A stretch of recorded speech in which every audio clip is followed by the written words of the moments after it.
A little girl walked into the office and screamed, "You are my miracle, Daddy," Millionaire CEO cried. Before we dive into this incredible story, drop a comment below and tell us where you're watching from. You're about to witness a transformation that will touch your heart. Enjoy the journey. Asterisk, the 42nd floor of the Wellington Tower gleamed under Manhattan's morning sun. Marcus Wellington adjusted his Italian silk tie and strode through the marble lobby of his empire, his steel-gray eyes scanning financial reports on his tablet. At 38, he was worth $3 billion, controlled 14 companies, and hadn't smiled genuinely in over a decade. Asterisk, power was his language. Control was his religion. Emotion was weakness. Asterisk, his assistant Patricia hurried alongside him. The board meeting starts in 20 minutes. Mr. Wellington, the quarterly projections are. Marcus stopped mid-stride. There, sitting cross-legged on the pristine marble floor near the reception desk, was a little girl. She couldn't have been more than 6 years old, with golden curls framing her face and wearing a faded pink dress that had seen better days. Her sneakers were scuffed, and she clutched a small backpack decorated with cartoon butterflies. Asterisk, but it was her eyes that made Marcus's breath catch. They were the exact same piercing blue as his own. Asterisk, security. Patricia whispered urgently into her phone, but Marcus raised his hand to stop her. The child looked up at him with a calmness that unsettled him. No fear, no shyness, just quiet. Determination that seemed far too mature for her age. Asterisk, sir, she said, standing up with perfect posture. You are my miracle, Daddy. Asterisk. The words hit Marcus like a physical blow. Several executives nearby stopped walking, their conversations dying in mid-sentence. The reception area fell silent except for the soft hum of the air conditioning. Asterisk, what did you say? Marcus asked, his voice barely above a whisper. Asterisk, before he could process what was happening. The little girl reached into her backpack and pulled out a wrinkled photograph. She held it up to him with both hands, like an offering. Asterisk, Marcus's tablet clattered too. The floor, asterisk, the photograph was faded and creased, but the image was unmistakable. A young woman with warm brown eyes and a radiant smile, her hair catching sunlight as she laughed at something off camera, was taken in Central Park near the fountain where he used to... Asterisk, Victoria. He breathed. Asterisk, a tear he didn't know was coming rolled down his cheek, then another. In front of his employees, his board members, his entire professional world. Marcus Wellington, the man who never showed weakness, began to cry. Asterisk, the little girl stepped closer and whispered, "Mommy said you would save us." Marcus knelt down. To the little girl's eye level, his hands trembling as he held the photograph. Around them, the lobby buzzed with whispers and shocked stares, but he no longer cared about appearances. Asterisk, what's your name, sweetheart? He asked softly. Asterisk, Emma, she replied, her voice clear and confident. Emma Victoria Chen? Mommy gave me her middle name because she said it was the most beautiful name in the world. Asterisk, Marcus's heart clenched. Victoria had always loved her own name, claiming it meant victory in Latin. Where is your mommy, Emma? Asterisk, the little girl's composure wavered for just a moment. She's sick. Sick. She sleeps a lot now, and sometimes she can't get out of bed. The doctor said we need money for special medicine, but we don't have any. Asterisk, what kind of sick? Marcus pressed gently. Asterisk, the kind that makes you lose your hair and throw up? Emma, said Mataru factly. But Mommy says she's fighting hard because she has to take care of me. Asterisk, cancer. The word hit Marcus like ice water in his veins. Asterisk, Emma reached into her backpack again and pulled out more photographs. Mommy kept these in a special box. She said they were memories of when she was happy. Asterisk, Marcus's hand shook as he looked through them. Victoria at their college graduation. Victoria at the coffee shop, where they used to study. Victoria laughing at something he'd said, her eyes bright with love. In every photo, she looked radiant, alive. Hopeful. Asterisk, she talks about you when she thinks I'm sleeping. Emma continued. She says you were the kindest man she ever knew, and that someday when I was old enough to understand, she'd tell me about my real daddy. Asterisk, your real daddy? Marcus whispered. Emma nodded solemnly. Mommy said my daddy was somewhere far away, living in the clouds like a prince, but she said if I ever needed a miracle, I should find the man in the tall glass building and tell him I was Victoria's little girl. Marcus closed his eyes, fighting back more tears. Where do you live, Emma? Queens. Apartment 4B on Maple Street. It's small, but Mommy makes it feel big with stories. Patricia appeared beside them, looking uncomfortable. Mr. Wellington, the board is waiting. Cancel it, Marcus said, without looking up.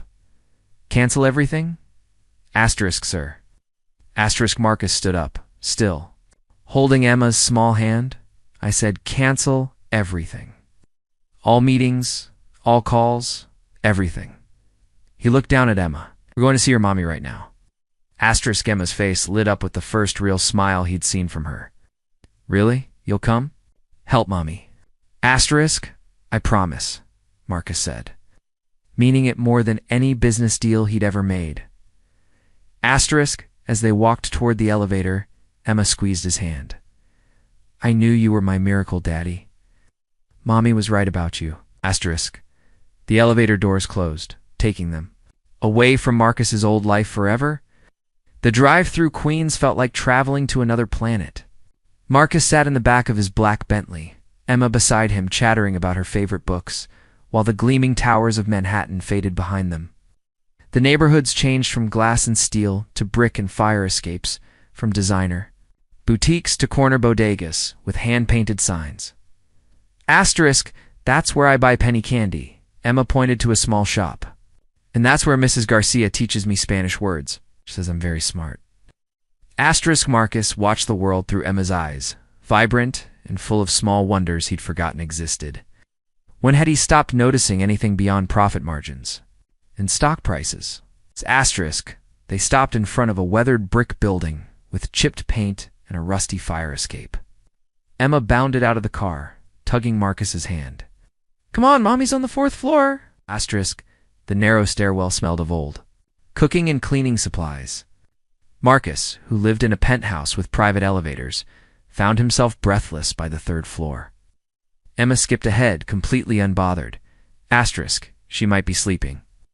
Emma whispered as she pulled out a key from her backpack. The medicine makes her really tired. The apartment was tiny, smaller than Marcus's walk-in closet, but it was spotless and filled with love. Children's drawings covered the refrigerator. Small bookshelf overflowed with library books. Made curtains let in gentle afternoon light. And there, on a narrow bed in the corner, was Victoria. Marcus's breath caught in his throat. She was achingly thin, her once lustrous dark hair now covered by a soft pink scarf. Her skin was pale, almost translucent, but when she opened her eyes and saw him standing in her doorway, they still held that same spark he remembered. Marcus? Her voice was barely a whisper, filled with disbelief. He crossed the room in 3 strides and knelt beside her bed. Up close, he could see the toll the illness had taken, the hollow cheeks, the dark circles under her eyes, the way her hands trembled slightly. I'm here, he said, gently taking her hand. It felt so small, so fragile in his. Emma found me. Victoria's eyes filled with tears. I never thought. I didn't know if you'd. She struggled to sit up, but Marcus gently pressed her back down. Don't talk. Just rest. He looked around the sparse apartment, noting the pill bottles on the nightstand, the medical bills stacked on the tiny kitchen table. How long, Victoria? How long have you been fighting this alone? 2 years, she admitted. Emma doesn't know how bad it is. I've been trying to protect her. Marcus felt his heart shatter into 1,000 pieces. 2 years of chemotherapy, of fear, of struggling, to pay for treatment while raising a child alone? 2 years of hell while he lived in luxury, completely unaware. You're coming with me, he said firmly. Right now. It's the best hospital in the city, the best doctor's money can buy. Victoria shook her head weakly. Marcus, I can't pay I can, he interrupted. I should have been here all along. Asterisk Emma appeared beside them, having quietly changed into her favorite dress. Are we really going to help Mommy feel better? Asterisk Marcus looked at this little girl, his daughter, and at Victoria, the woman he'd never stopped loving, and made a vow that would change everything. Asterisk, we're going to do more than that, he said. Going to be a family. Mount Sinai Hospital's private wing hummed with quiet efficiency. Victoria had been admitted within an hour of Marcus's call, and now lay in a pristine room overlooking Central Park. Emma sat in a chair beside her mother's bed, coloring in a book Marcus had bought from the gift shop. Dr. Sarah Chen, the head of oncology, approached Marcus in the hallway with Victoria's preliminary test results. We'll need to run more comprehensive scans, but her condition is serious. The good news is that she's been managing remarkably well considering her circumstances. What do you mean? Marcus asked. Most patients with her diagnosis and limited resources wouldn't have survived this long without proper treatment. She's been fighting with incredible determination. Marcus clenched his fists. Victoria had been dying slowly while he lived in ignorance just miles away. He returned to the room to find Emma showing her mother the drawing she'd made. It's us at the park, Mommy. See? You're healthy and smiling, and Daddy is pushing me on. The swing, Daddy. Victoria looked at Marcus with questioning eyes. Emma nodded matter-of-factly. He's my miracle daddy. I always knew he would come.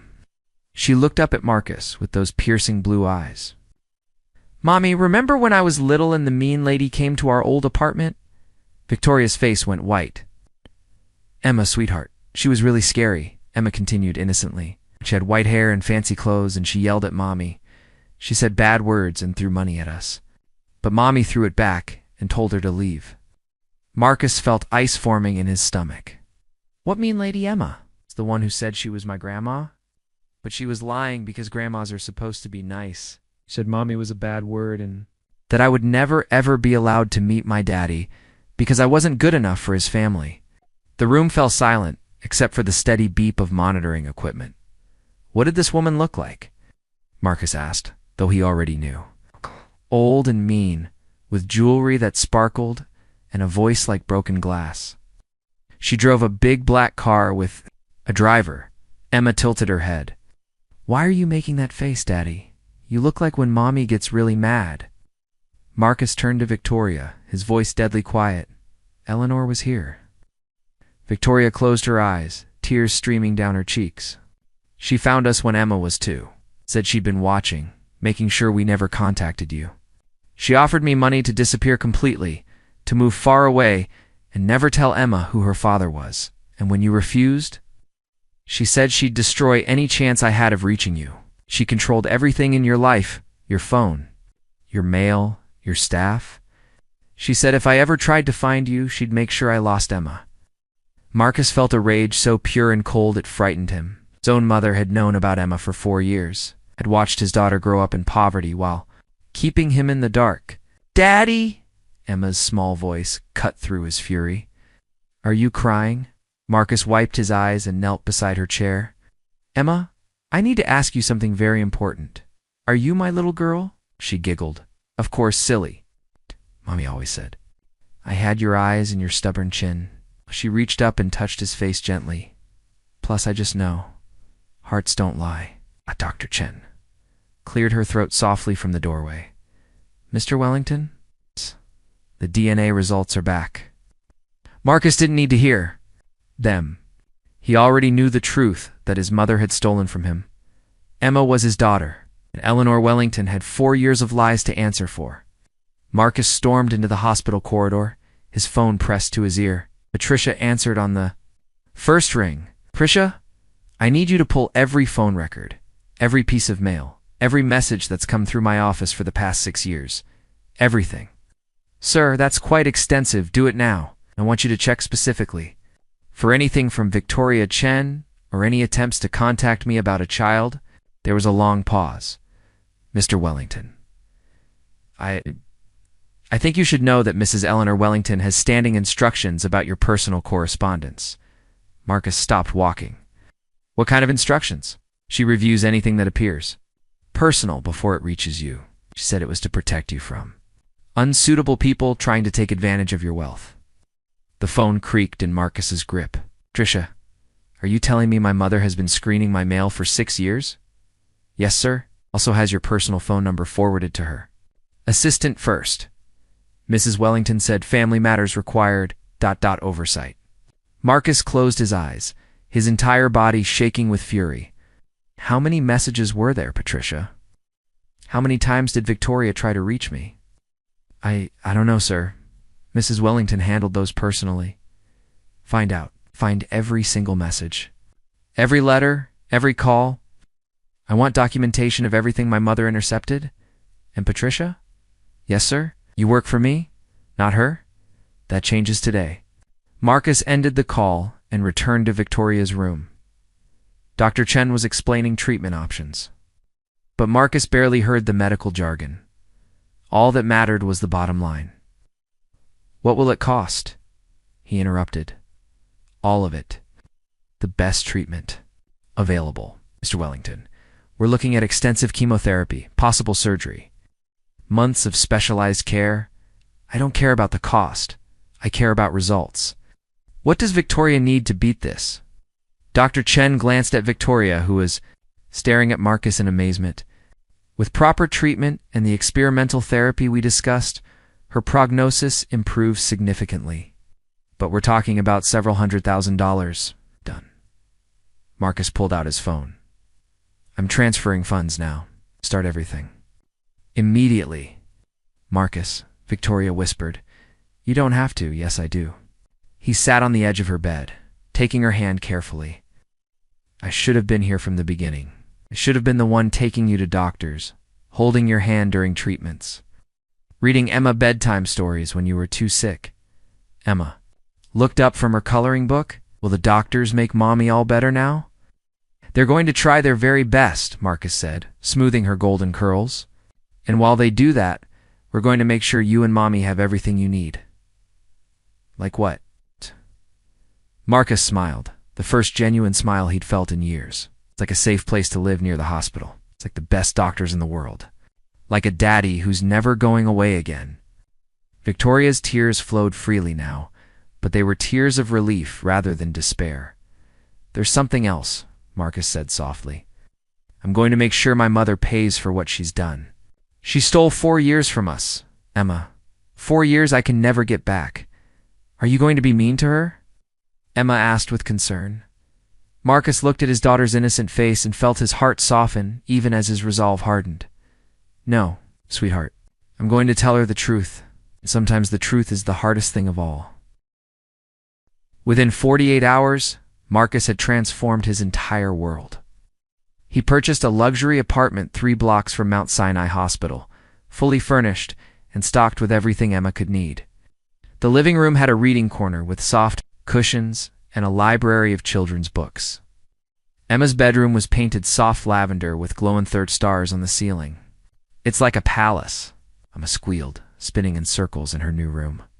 Mommy, look, I have my own bathroom with a step stool. Victoria sat carefully on the plush sofa, still weak from her first round of intensive treatment, but with more color in her. Cheeks than Marcus had seen since finding her. Marcus, this is too much. It's not enough, he said firmly, kneeling beside her. Nothing will ever be enough to make up for the years I wasn't here. Marcus had also hired Mrs. Rosa Martinez, a gentlewoman in her 50s who specialized in caring for families dealing with medical challenges. She spoke fluent Spanish, which delighted Emma, and had a warm laugh that filled the apartment with comfort. Mr. Marcus, Rosa said, approaching with a concerned expression. Little Emma? She hasn't eaten lunch. She says her tummy feels funny. Marcus looked at Emma, who was sitting quietly on the floor, no longer spinning or exploring. Emma asked in a small voice. Or am I dreaming like when Mommy was really sick and I pretended we lived in a castle? Marcus's heart broke. This little girl had learned not to trust good things because they might disappear. He sat on the floor beside her. Emma, look at me. This is real. I am real. I promise you, no matter what happens, you and Mommy will always have a safe place to live. But what if you change your mind? What if you decide you don't want a little girl anymore? Victoria tried to stand, but Marcus gently motioned for her to stay seated. This was his conversation to have. Emma, do you know what a promise is? She nodded solemnly. When daddies make promises to their little girls, they're the most important promises in the world. More important than business deals or money or anything else. He held out his pinky finger. Will you make a pinky promise with me? Emma extended her tiny finger and wrapped it around his. I promise, Marcus said clearly, that I will be your daddy every single day for the rest of my life. Promise that. You and Mommy will always have everything you need. I promise that no one, not even mean grandmas, will ever hurt our family again. Really? Emma whispered. Really? And Emma, I need you to promise me something too. What? Promise me that if you ever feel scared or worried, you'll tell me. Daddies are supposed to fix things, but we can't fix what we don't know about. Emma nodded seriously and sealed their pinky promise with a kiss, the way her mother had taught her. That evening, Marcus sat in his empty penthouse across town, staring at financial reports he couldn't concentrate on. For the first time in his adult life, numbers seemed meaningless. His phone buzzed with a text from Emma, sent from Victoria's phone. Good night, Daddy. Thank you for making the scary go away. Marcus smiled, turned off his laptop, and drove back to the apartment. He was learning that home wasn't a place, it was wherever his family was. Marcus had mastered hostile takeovers and billion-dollar negotiations, but braiding a 6-year-old's hair proved to be his greatest challenge yet. Ow, Daddy, you're pulling too tight. Emma giggled, sitting cross-legged on her bed while Marcus fumbled with the tiny elastic bands. Sorry, sweetheart. Maybe we should just leave it down today. No way. Mommy always does 2 braids before school. It's our tradition. Victoria watched from the doorway, wrapped in a soft robe, her smile brighter than it had been in years. The chemotherapy was working, and seeing Marcus transform into a devoted father was healing something deeper than any medicine could reach.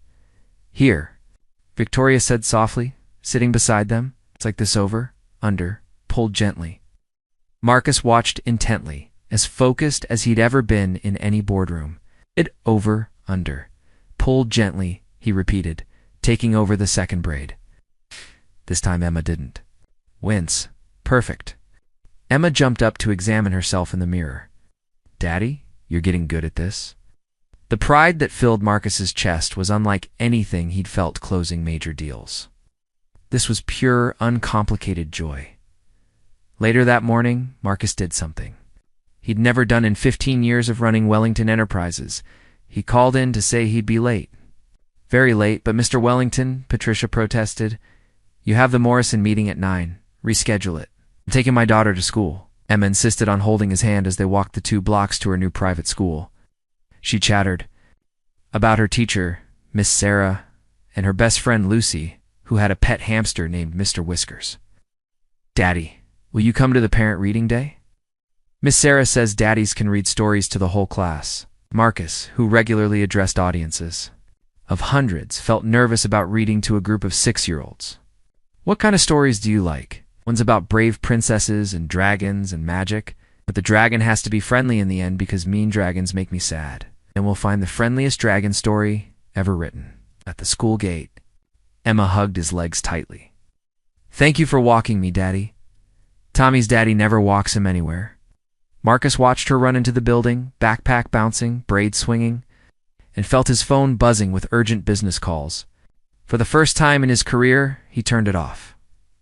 That evening, he sat with Victoria on the apartment's small balcony while Emma did her homework at the kitchen table. Victoria said quietly, even before I got sick, she always seemed to be waiting for something. Now, I know what it was. I miss so much, Marcus replied, his voice heavy with regret. First steps, first words, birthdays. ... Double quotes. Victoria took his hand. You're here now. That's what matters. Through the window, they could see Emma at the table, tongue poking out in concentration as she practiced writing her letters. When she finished, she held up her paper proudly. Look, I wrote I love my daddy in my best handwriting. Marcus felt tears sting his eyes. In 6 years of board meetings, he'd never received anything as valuable as that piece of paper with crooked letters spelling out unconditional love. The St. Catherine's Academy Autumn Parent-Teacher Conference was held in the school's elegant library filled with well-dressed Manhattan parents who all seemed to know each other intimately. Marcus adjusted his tie nervously. He'd deliberately chosen a simpler suit, but still felt overdressed compared to the other fathers in their casual sweaters and khakis. Mr. Wellington, Miss Sarah, Emma's teacher, approached with a warm smile. "I'm so glad you could make it. Emma talks about you constantly." "She does." Marcus felt a flutter of pride mixed with anxiety. "Oh, yes. My daddy this, my daddy that. She's like a completely different child since you came into her life. It's much more confident and outgoing." They sat in tiny plastic chairs clearly designed for children, Marcus's knees nearly touching his chin. Round. Them, other parents chatted easily about soccer practice and playdate schedules, a foreign language to Marcus. "Emma's academic progress has been remarkable," Miss Sarah continued, opening a folder. "Her reading has advanced to grade levels in just 6 weeks. But more importantly, she started participating in class discussions. Before, she was very quiet, almost withdrawn." "What changed?" Marcus asked, though he suspected he knew. "Security.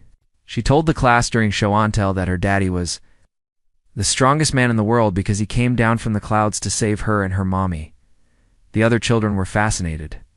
Marcus winced slightly. "I hope that didn't cause any problems, Mr. Wellington," Miss Sarah interrupted gently. "Emma glows when she talks about you. Whatever your story is, it's given that little girl something she desperately needed." A commotion near the reading corner caught their attention. Emma was surrounded by several classmates, her voice animated as she gestured wildly. "That's my daddy," she was saying, pointing proudly at Marcus. "He's teaching me about numbers and business, and he makes the best chocolate chip pancakes, even though he burns them sometimes." Tommy Patterson, a boy from her class, crossed his arms skeptically. "My dad says your dad wasn't around before. Where was he?" Marcus tensed, unsure how to handle this. But Emma stood straighter, her blue eyes flashing with defiance. "My daddy was lost," she said matter-of-factly. "But I found him because I'm very smart and very brave. Oh. And now he reads me stories every night and teaches me how to braid my hair, and he never, ever misses anything important." "But why was he lost?" Tommy pressed. Emma considered this seriously. "Sometimes grown-ups get confused and need little kids to help them remember what's important. My daddy forgot how to be happy until I showed him how." The simplicity and wisdom of her explanation left the adults speechless. Mrs. Patterson, Tommy's mother, approached Marcus afterward. "Your daughter is remarkable, the way she defended you. ... That's real love." Marcus looked at Emma, who was now helping a younger child reach a book on a high shelf, and felt his chest tighten with emotion. "She saved me," he admitted quietly. "I just didn't know I needed saving." Driving home, Emma chattered about her friends and the upcoming fall festival. "Daddy, will you come to the pumpkin carving contest? All the other daddies will be there." "Wouldn't miss it," Marcus said, realizing he meant it completely.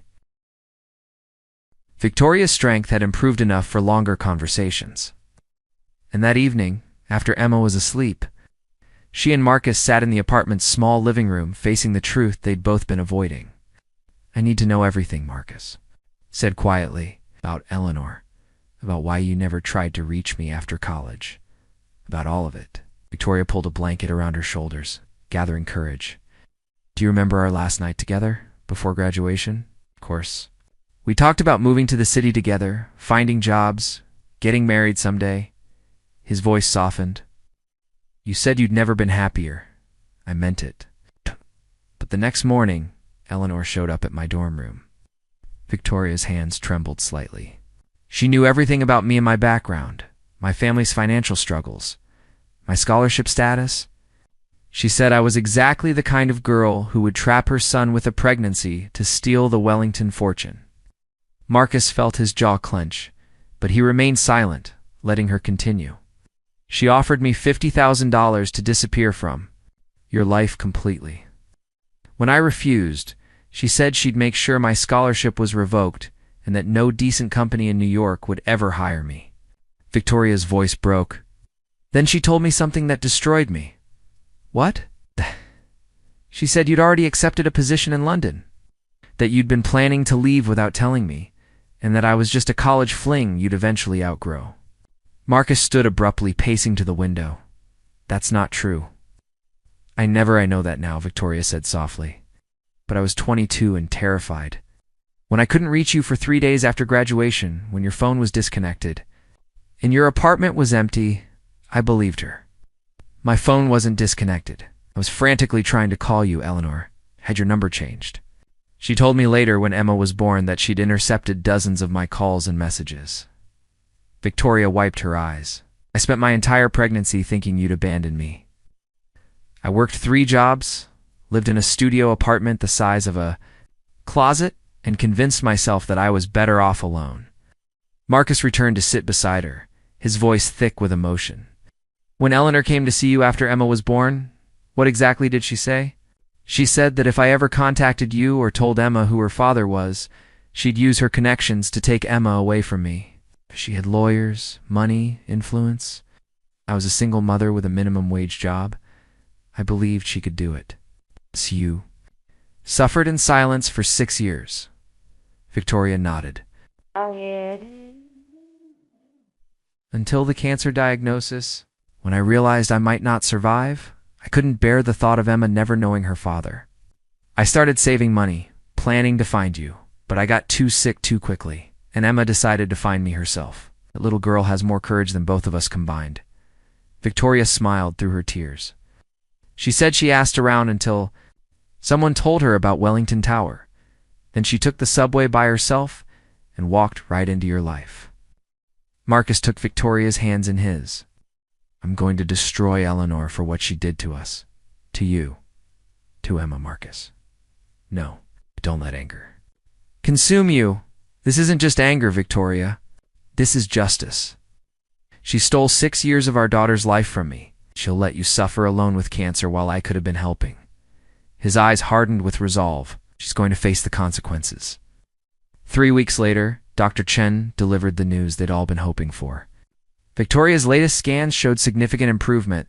The tumor had shrunk by 40%, and her blood markers were trending in the right direction. If this progress continues, Dr. Chen explained, we might be able to reduce the intensity of treatments within 2 months.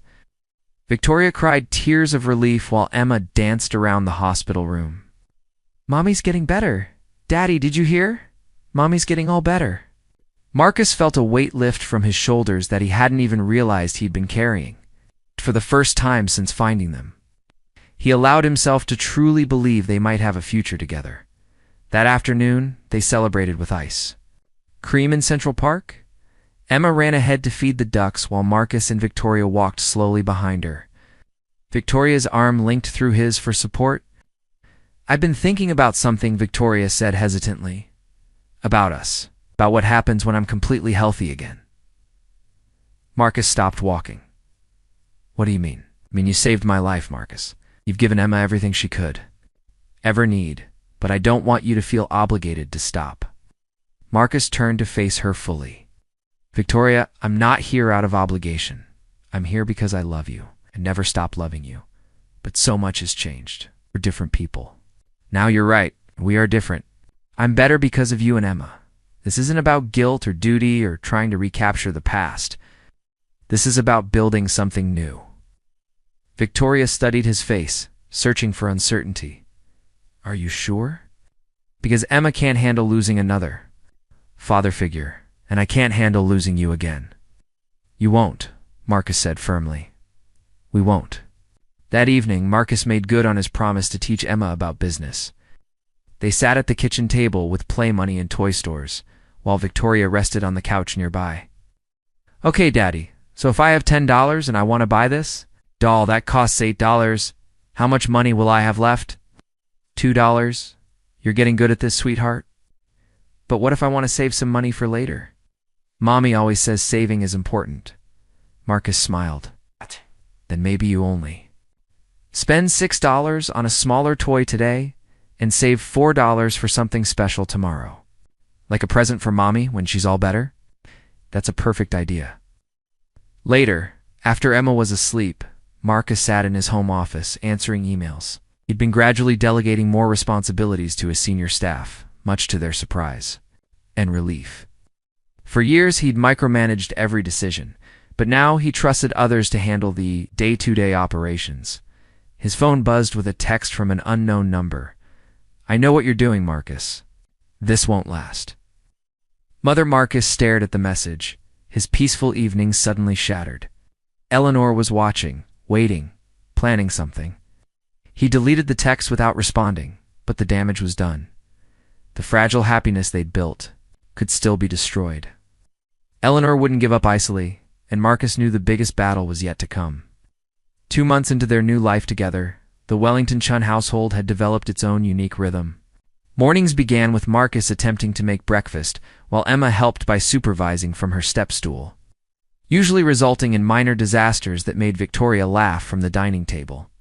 "Daddy, the eggs are doing that smoky thing again," Emma announced, pointing at the pan. "Right. Lower the heat," Marcus muttered, frantically waving a dish towel at the smoke detector before it could wake the neighbors. Victoria had grown strong enough to take short walks around the block and had even started attending Emma's school events. She'd gained weight, her hair was beginning to grow back in soft waves, and the deep circles under her eyes had faded. "I have an idea," Victoria announced over their slightly burnt but edible breakfast. "What if we all went to the zoo this weekend? Emma's been asking, and I think I'm ready for a full day out." Emma nearly choked on her orange juice with excitement. "Really, Mommy? The whole zoo, with the penguins and the lions and everything?" "Everything," Marcus confirmed, surprising himself. With how much he was looking forward to it, life had settled into a comfortable routine. Marcus worked from home 3 days a week, attended Emma's school functions religiously, and even learned to play tea party with proper British accents that made Emma giggle until she couldn't breathe. But beneath the domestic bliss, tension simmered. Eleanor's texts had become more frequent and more threatening. "You're making a mistake that will destroy everything you've built. That woman and her child will ruin you. I know things about Victoria Chen that will change your mind." Marcus deleted each message without responding, but they wore it as peace of mind. He'd hired a private security firm to discreetly watch the apartment building in Emma's school, telling Victoria it was just a precaution. One evening, while helping Emma with homework, she looked up at him with serious blue eyes. "Daddy, are you worried about something?" Marcus's pen stopped moving. "Why do you ask, sweetheart?" "You get a crinkle right here?" She pointed to the spot between his eyebrows. "When you're thinking about something that makes you sad, Mommy used to get the same crinkle when she was really sick." The perceptiveness of children never ceased to amaze him. Sometimes grown-ups worry about keeping the people they love safe. "Are we safe?" Marcus pulled her onto his lap. "You and Mommy are the safest people in the whole world, I promise." "Good," Emma said, returning to her math problems. "'Cause I finally have everything I prayed for, and I don't want anything to change."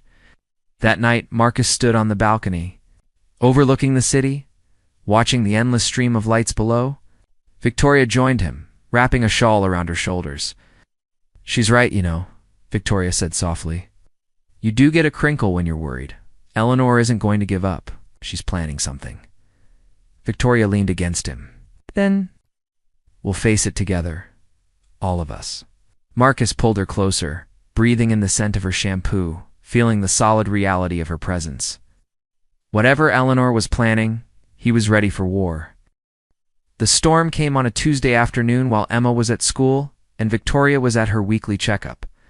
Marcus was working in his home office when Rosa burst through the door, her face pale with worry. "Mr. Marcus, there are people downstairs demanding to see you. They say they're lawyers, and there's an older woman with them who looks very angry."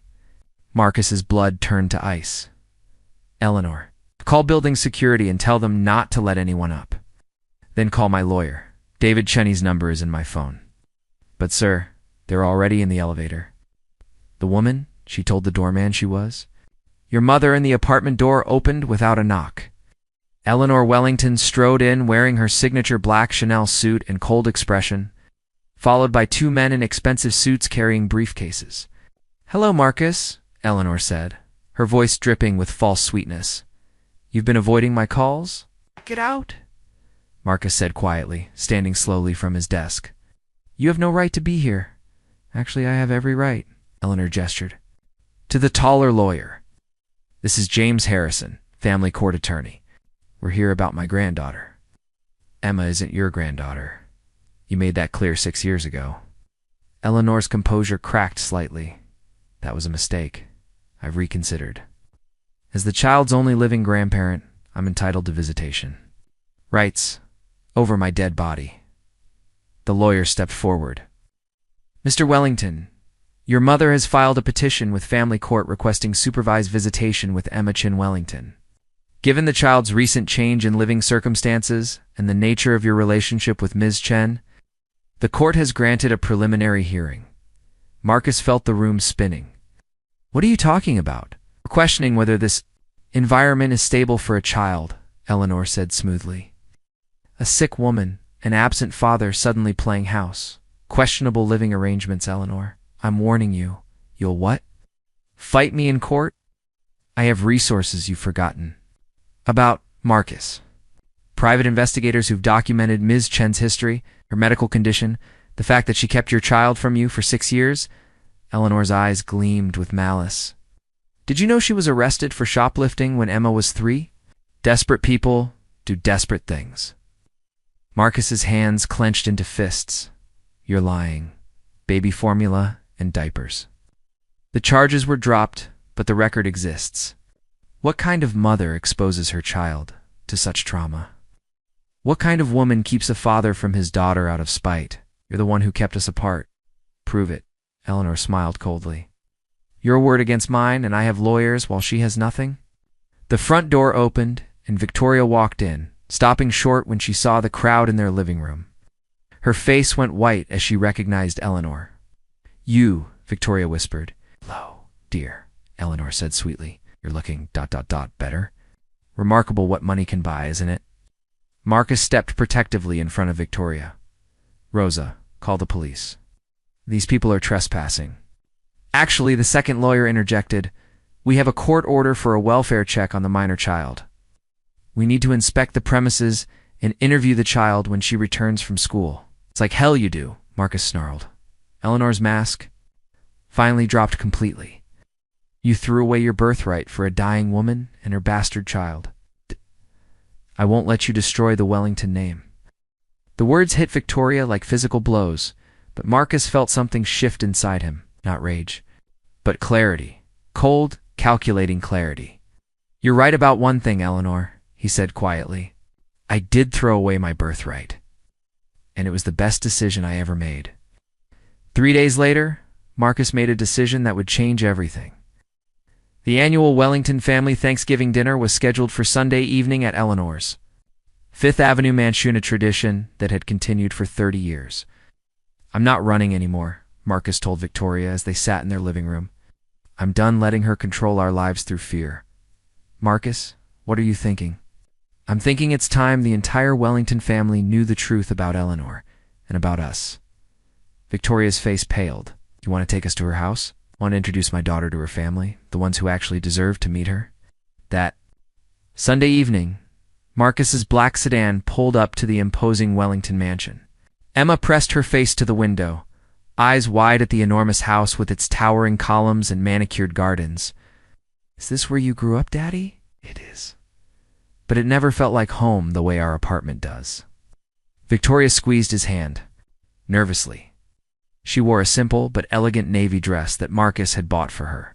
Yes. And Emma was in her favorite pink dress with the butterfly sleeves. The butler, James, opened the door with surprise. Master Marcus, Mrs. Wellington didn't mention you were bringing guests. It's because she doesn't know, Marcus said. Walking past him with Victoria and Emma in tow, the massive dining room buzzed with conversation from Marcus's aunts, uncles, and cousins' 23 family members who had gathered for Eleanor's traditional feast. The talking stopped abruptly when Marcus entered with Victoria and Emma. Eleanor, seated at the head of the long mahogany table, went rigid with fury. What is the meaning of this? She hissed. Marcus pulled out chairs for Victoria and Emma directly. Across from Eleanor, I'd like everyone to meet my family. This is Victoria, the woman I love, and this is Emma, my daughter." Shocked murmurs rippled through the room. Cousin Sarah dropped her wine glass. Uncle Robert choked on his dinner roll. Marcus Eleanor's voice was deadly quiet. "Remove them immediately." "No." Marcus remained standing, his voice carrying clearly through the silence. "For 6 years, this woman sitting at the head of our table has lied to me. She intercepted phone calls, destroyed letters, and threatened the mother of my child to keep us apart. That's enough," Eleanor snapped. When Victoria tried to tell me I was a father, Eleanor made sure I never got the message. When Emma was born, Eleanor visited their apartment and threatened to take Emma away if Victoria ever contacted me again. The family stared in stunned silence as Marcus continued. "While Victoria worked 3 jobs to support our daughter, while she went through chemotherapy alone, while Emma grew up without a father. Eleanor let me believe I was living a successful life. But I was dying inside, and she knew it." Eleanor stood abruptly. "How dare you bring that woman's lies into this house, Grandmother Eleanor?" Emma's small voice cut through the tension. "Why are you so angry?" "Daddy says family is supposed to love each other." The innocence in Emma's question hit the room like a thunderbolt. Eleanor stared at the little girl, her own granddaughter, and, for a moment, her mask slipped. Something flickered across her face that might have been regret, but it lasted only a second. "She is not my granddaughter," Eleanor said coldly. "You are no longer my son." Marcus smiled, but it wasn't pleasant. "You're right, I'm not your son anymore. I'm Emma's father, Victoria's partner, and I'm done with this family's poison." He turned to address the entire table. "Anyone who wants to know their real niece, their real cousin, their real granddaughter, you're welcome in our home. Anyone who chooses Eleanor's hatred over love, you're making your choice." 3 people stood up. Marcus's cousin David, his aunt Margaret, and surprisingly his Uncle Charles, Eleanor's own brother. "I've watched you poison this family for 40 years, Eleanor," Charles said quietly. "It ends today." Marcus took Emma's hand and Victoria's arm. "We're leaving. But first, Emma has something to say to her grandmother." Emma looked up at Eleanor with those piercing blue Wellington eyes. "I forgive you for being mean, Grandmother Eleanor. Daddy taught me that's what love does." The little girl's grace left Eleanor speechless, and the entire room in tears.